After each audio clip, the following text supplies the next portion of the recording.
एक फिल्मी संवाद याद आ रहा है मुझे, जब तक तोड़ेंगे नहीं तब तक छोड़ेंगे नहीं। क्या राहुल गांधी अब इसी बात पर अड़ गए हैं कि जब तक अमित शाह का इस्तीफा नहीं ले लेते तब तक अमित शाह को चैन से बैठने नहीं देंगे, चैन से सोने नहीं देंगे। आज की तारीख में शाह के अफसरान के हाथ पांव बुरी तरीके से फूल चुके हैं। आलम यह है कि बीते 4-5 घंटे से लगातार राहुल गांधी धरने पर बैठे हैं डीसीपी ऑफिस में।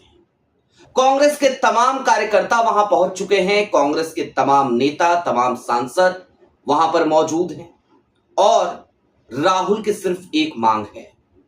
मांग क्या है? एफआईआर, साहिल की कंप्लेन के आधार पर एफआईआर। लेकिन यह एफआईआर दिल्ली पुलिस क्यों नहीं दर्ज करना चाह रही है? एफआईआर दर्ज हुआ तो अमित शाह बुरी तरीके से कैसे फंसेंगे? क्या यह एफआईआर ना होकर शाह के इस्तीफे की स्क्रिप्ट है? सारी बातें जरा विस्तार से। नमस्कार, मैं स्वप्निल और आप मुद्दा देख रहे हैं। दोस्तों, आगे बढ़ें उससे पहले वही छोटी सी अपील। मुद्दा इन दिनों एक गंभीर आर्थिक संकट से जूझ रहा है। एक तरफ जहां हमारे मेन बैंक अकाउंट्स बीते लंबे समय से फ्रीज चल रहे हैं, तो दूसरी तरफ हमारे 2.5 साल पुराने चैनल को हमसे लंबे समय तक छीन कर रखा गया था। ऐसे में डे टू डे ऑपरेशंस में मुद्दा को काफी मुश्किलों का सामना करना पड़ता है। लिहाजा आपसे गुजारिश है, यदि आप चाहें तो स्क्रीन पर दिख रहे क्यूआर कोड या फिर के नीचे दिख रहे यूपीआई नंबर्स के जरिए मुद्दा की छोटी छोटी मदद जरूर कीजिएगा, ताकि हमारी बेबाकी यूं ही बरकरार रहे। अब आगे बढ़ते हैं और सबसे पहले मैं आपको एक छोटी सी क्लिप दिखाना चाहता हूं जो थाने के भीतर से आई, जहां पर राहुल गांधी ने सीधे तौर पर शाह के अफसर को हड़काते हुए कह दिया कि कोई फर्क नहीं पड़ता, मैं 1 दिन, 2 दिन, 3 दिन, 5 दिन, 20 दिन यहीं बैठ जाऊंगा। अगर एफआईआर नहीं करोगे तो फिर यही होगा। सुनिए क्या कहा राहुल ने, कैसे कहा राहुल ने, क्या अंदाज था राहुल का, और जब नेता प्रतिपक्ष इस तरीके से बोले तो फिर शाह के अफसरों का क्या हाल हुआ होगा, वो सोचिए। और ये इनका हक बनता है। मैं 10 दिन, 20 दिन, 30 दिन, 50 दिन, 6 महीना वहीं बैठूंगा। It's legal. He's requesting an FIR. Sir, already circulated. No.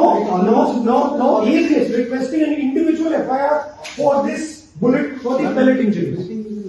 Okay, भैया, very simple. You are not doing it. Sir, Okay, let's do. I'm telling you what's going to happen. नहीं, मैं बता रहा हूँ आपको होगा, तो आप समझ लो। I will go outside. I will sit there until the FIR is done. I will sit there 1 day, 2 days, 3 days, 5 days, 10 days, 20 days. Your government will have a problem.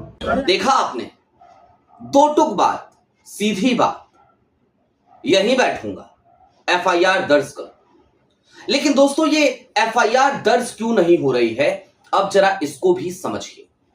साहिल लोचन हरियाणा के एक किसान का बेटा, बहुत छोटी उम्र का, 2006 में उसका जन्म हुआ है, 2006 की जन्मतिथि है उसकी।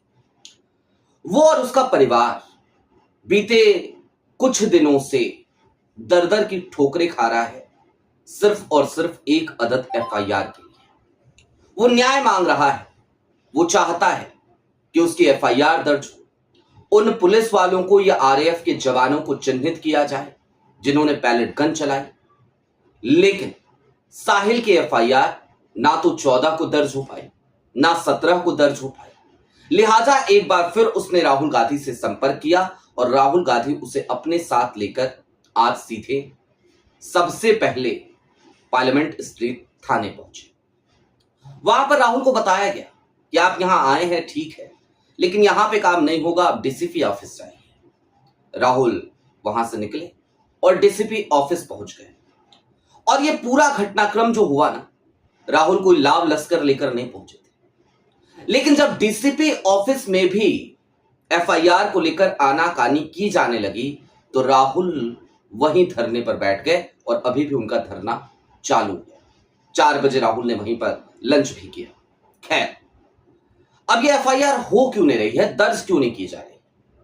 दरअसल दोस्तों, यदि एफआईआर दर्ज हो गया तो ये सिर्फ एफआईआर नहीं होगी, बल्कि ये शाह के इस्तीफे की स्क्रिप्ट होगी। क्योंकि यदि एफआईआर दर्ज हुई तो उसके बाद कंक्लूजन, उसके बाद जांच भी होगी, और एक कंक्लूजन जाहिर सी बात है दिल्ली पुलिस को निकालना पड़ेगा, देना पड़ेगा, अपनी रिपोर्ट उसे लगानी पड़ेगी। और उस रिपोर्ट में वो क्या लिखेगी, क्या बताएगी? जाहिर सी बात है, एक सवाल तो बार बार पूछा जा रहा है ना। जब मानसून सत्र चल रहा था तब भी सवाल गूंज रहा था, who gave the orders, order किसने दिया? संसद भवन के भीतर राहुल गांधी ने जब अपनी बात रखी तो उन्होंने भी सीधे तौर पर अमित शाह को जिम्मेदार ठहराया, जिसके बाद राहुल गांधी को बोलने नहीं दिया गया। दिल्ली पुलिस आखिरकार कैसे लिखेगी अपने आका का नाम, कैसे बताएगी कि गृह मंत्रालय का आदेश था पैलेट गन चलाने का? और अगर दिल्ली पुलिस ये बताएगी तो जाहिर सी बात है, अमित शाह जो लगातार अपना चेहरा छिपा रहे हैं, अपना मुंह छिपाते हुए नजर आ रहे हैं, पूरे मानसून सत्र में सदन के भीतर जाने की जिन्होंने हिम्मत नहीं दिखाई, वो अमित शाह इस एफआईआर के बाद अपना इस्तीफा टाइप करने पर मजबूर हो जाएंगे। लिहाजा ये एफआईआर दर्ज नहीं हो रही है। लेकिन दोस्तों, बात सिर्फ इतनी सी नहीं है। अब कांग्रेस क्या कर रही है, राहुल क्या करने वाले हैं, जरा उसको भी समझना जरूरी है। दरअसल राहुल अड़े हुए हैं, भिड़े हुए हैं, और राहुल का जब से वो पब्लिक लाइफ में है तब से एक चीज तो हम सब ने देखी है। जब कांग्रेस की सरकार थी, यूपीए की सरकार थी, तब भी और अभी भी, तब से लेकर अब तक राहुल बहुत रिजिड है। अगर किसी बात पर अड़ जाते हैं तो अड़ जाते हैं, अगर वो कुछ ठान लेते हैं तो ठान लेते हैं, जो कहते हैं वो करके दिखाते हैं। और राहुल अगर ये कह रहे हैं कि बिना एफआईआर के नहीं जाऊंगा, तो यकीन मानिए राहुल बिना एफआईआर के नहीं जाएंगे। अब ऐसे में यदि अमित शाह के अफसरान, जरा सोचिए, याद कीजिए वो दिन, आप 21 तारीख थी मेरे ख्याल से, जब प्रधानमंत्री के आवास के बाहर राहुल गांधी बैठ गए थे और वहां पर इन्हीं दिल्ली पुलिस के जवानों ने राहुल गांधी को जबरिया उठाया था, कांग्रेस के तमाम नेताओं को जबरिया उठाया था, अखिलेश यादव को भी उठाया गया था, और उसके बाद इन सभी को छत्रसाल स्टेडियम लेकर के दिल्ली पुलिस गई थी। अगर आज की तारीख में राहुल को डीसीपी ऑफिस से भी उसी तरीके से उठाया गया तो फिर क्या होगा? तो फिर वही होगा कि एक बार फिर पूरे देश में हमें आंदोलन देखने को मिलेगा। लिहाजा दिल्ली पुलिस बहुत ही संयम बरत रही है, जरूरत भी है उसे संयम बरतने की, क्योंकि माहौल बड़ा नाजुक है, स्थिति बड़ी नाजुक है। आज की तारीख में जो सूरत हाल है वो कुछ ऐसा हो चला है कि मोदी और शाह लगातार बैकफुट पर हैं। छात्रों का आंदोलन जिन्हें लग रहा है समाप्त हो गया, उन्हें यह समझना पड़ेगा कि छात्र अभी भी नाराज हैं, अभी भी गुस्सा है। धर्मेंद्र प्रधान का इस्तीफा तो हो गया, लेकिन नीट पेपर उसको लेकर के अभी फिर से कुछ परीक्षाएं, एनटीए ने, माफ कीजिएगा नीट की बात कर रहा था ना, एनटीए, अभी कुछ पेपर फिर से कैंसिल किए। यानी कि जो छात्रों की नाराजगी है वो लगातार अभी भी बरकरार है, क्योंकि उनकी समस्याओं का समाधान नहीं हो पा रहा है। जो शिक्षा सुधार की तरफ देश की सरकार को कदम बढ़ाना चाहिए, सरकार उसमें कोई इच्छा नहीं दिखा रही है। पूरा मानसून सत्र चला गया और मानसून सत्र में जिस तरीके के बिल आए, मतलब वंदे मातरम बिल लेकर के आ रही है सरकार। बताइए, इस देश में छात्र कह रहा है कि मुझे शिक्षा का अधिकार चाहिए, मुझे अच्छी शिक्षा व्यवस्था चाहिए। छात्र कह रहा है कि कम से कम एक ऐसा समाज बने जहां पर प्रतिस्पर्धा अगर हम करें तो कम से कम एक लेवल प्लेइंग फील्ड हमें मिल जाए। लेकिन वहां पर छात्रों के पास लेवल प्लेइंग फील्ड नहीं है। इस देश में बेरोजगारी युवाओं के सामने मुंह बाए खड़ी है। देश में स्थिति ये हो चली है लोगों के साथ कि आमदनी 98 है, खर्चा रुपया है। महंगाई लगातार बढ़ती जा रही है, स्वास्थ्य की स्थिति भी जर्जर पड़ी हुई है, लेकिन सरकार का ध्यान इस तरफ है ही नहीं। और वैसे भी मोदी सरकार तो आप सबने देखा है, हम सब ने देखा है, वो एक चुनावी मशीनरी की तरह काम करती है। 2027 में अब चुनाव है, चुनावी मूड में अभी से आ गई है भारतीय जनता पार्टी। लेकिन दोस्तों, राहुल गांधी शाह के इस्तीफे पर क्यों अड़े हैं, इसको लेकर मैंने इससे पहले की वीडियो में भी आपसे बात करी थी।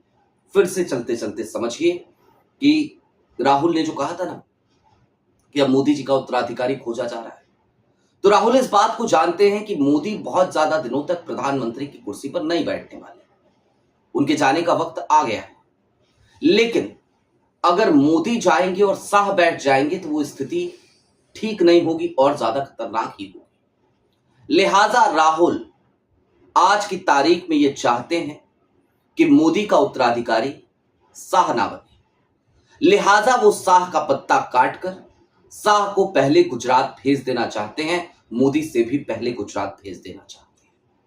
खैर, आज का दिन नजर बनाकर रखने का दिन, नजर बनाकर रखने का डीसीपी ऑफिस पर नजर बनाए रखिए दिल्ली पुलिस की आगे आने वाले कदम पर। एफआईआर तो दर्ज इतनी आसानी से दिल्ली पुलिस करेगी नहीं, क्योंकि अगर करेगी तो एफआईआर नहीं होगी, वो शाह का इस्तीफा होगा। आपकी क्या राय है वो हमें कमेंट बॉक्स में जरूर बताइएगा। अभी के लिए दीजिए इजाजत। चलते चलते फिर वही अपील, चैनल पर नए हो तो सब्सक्राइब करते हुए जाइएगा, सक्षम हो तो मुद्दा की छोटी छोटी मदद जरूर कीजिएगा, ताकि हमारी बेबाकी यूं ही बरकरार रहे। बहुत शुक्रिया।